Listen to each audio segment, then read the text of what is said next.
Hello, it's a girl in her Bible here, and I am here this evening to talk about Isaiah chapters 1 through 5. We're not going to talk about all of them, we're going to talk about a few of them.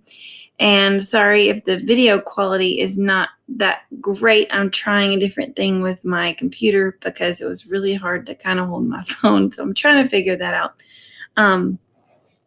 But I'm just gonna chat about a couple things and just kind of show you what I experienced in reading through Isaiah.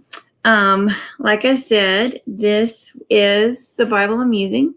It is the Encourage CSB, sorry, and it is a Christian Standard Bible. And if you'll look, what I did was it has a journaling section down here at the bottom, and I've just started making notes throughout the text and things that highlight and noticed and saw all throughout. So that's kind of what I did. And hopefully you're doing the same or keeping a journal. I've got a journal as well that I'm using through it. And I'm going to tell you, this was a doozy. Like, no joke.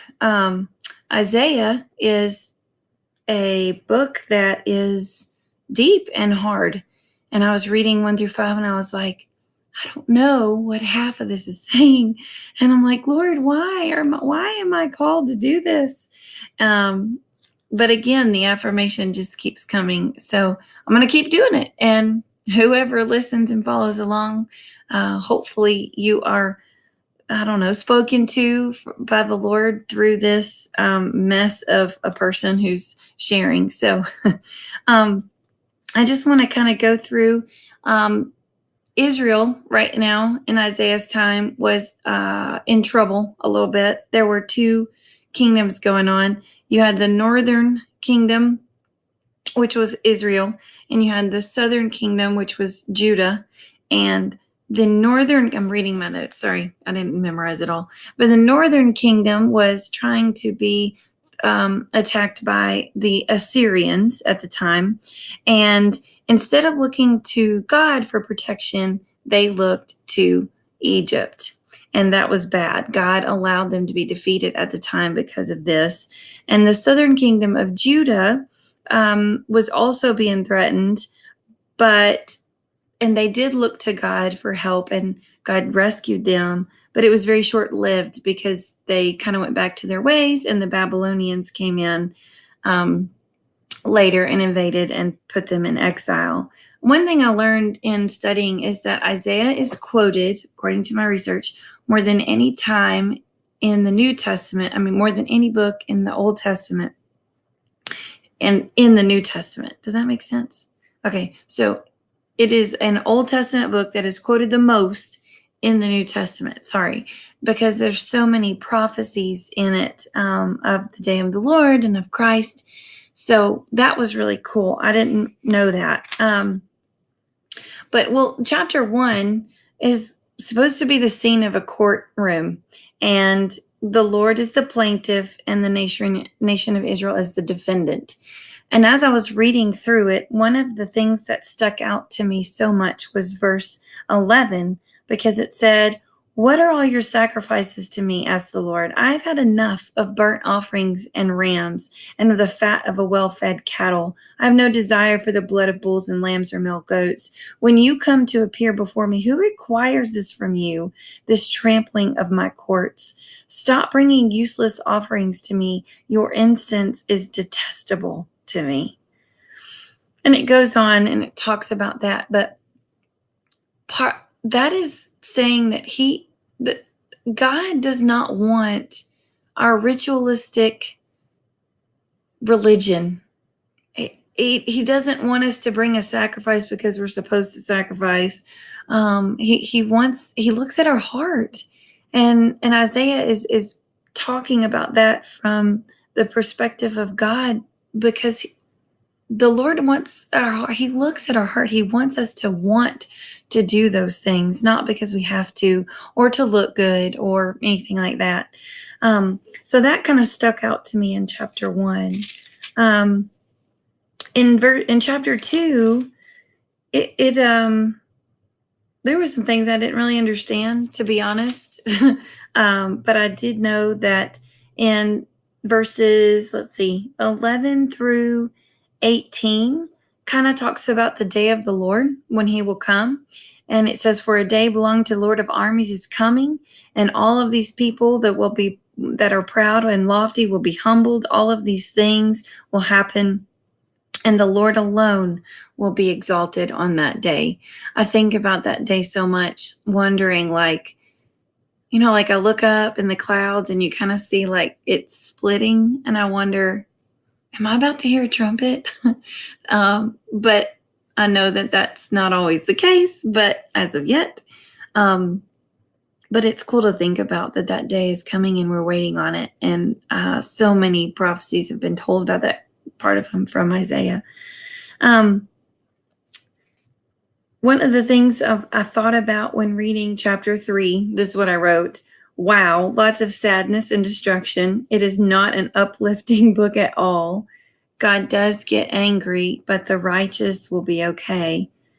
And then chapter 4, it was very short. Hopefully you enjoyed reading that chapter.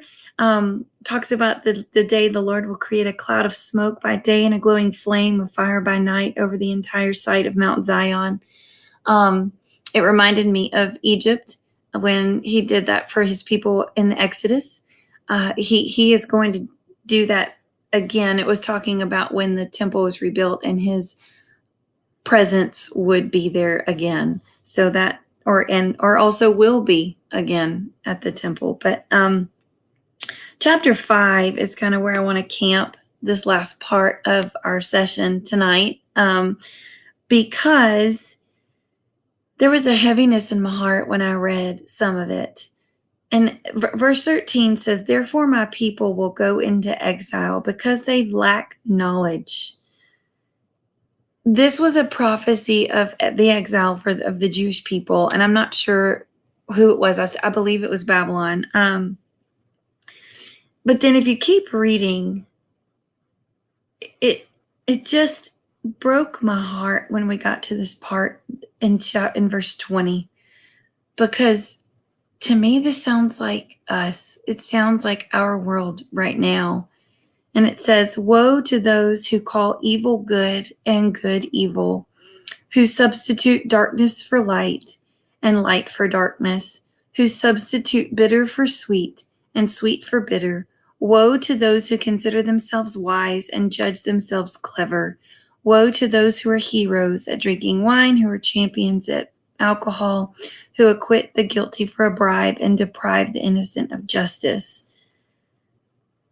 And you go down to the part of 24, and it says, for they have rejected the instruction of the Lord of armies, and they have despised the word of the Holy One of Israel.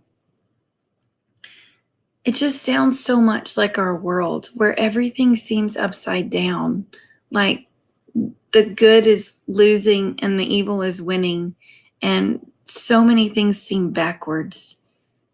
And I don't have any answers, but I know that Isaiah wrote those words too, knowing that he was living in it and that he was telling these people, hey, our God has the answers. Our God has what we need. Would you please just listen to him? And I feel like God's people are saying that now. And I don't know what we're not doing or saying the right way, but we have to love and we have to show love, because our world is upside down and the evil is in it, and the evil does seem to be winning. But God said that he won't lose and he won't give up on us, and he's going to continue to seek and love his people. And we're to love him back.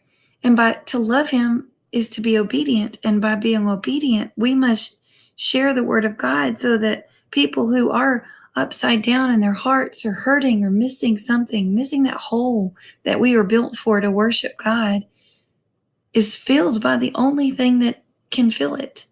So at the end of chapter 5, that's what I saw and read and in my heart was just hurting for, because it does seem like good is evil and evil is good, but it's really not. We have the truth. It's right here in this book. In this book, the truth is here. And his people, God's people, can share it. So I don't know what just happened. Sorry. So I hope tonight you are encouraged. Let's read chapter 6 through 12. We're going to push it a little bit because I'm trying to look at our schedule and I don't have all that figured out. But we'll read through 6 through 12 next week. It's Monday tonight. Look for it next Monday, and we'll kind of go from there. Monday's Christmas Eve, so let's not do that. Maybe next week by Thursday, I'll post and let you guys know and send out a little message. But maybe next by Thursday, we'll have 6 through 12 read, and we'll talk about it. Please leave comments, questions, anything you have. I don't really know what I'm doing. I'm just kind of sharing my heart and what I read and what I thought about. So hopefully have a great night. I love you guys. Girl in Her Bible signing out. Bye.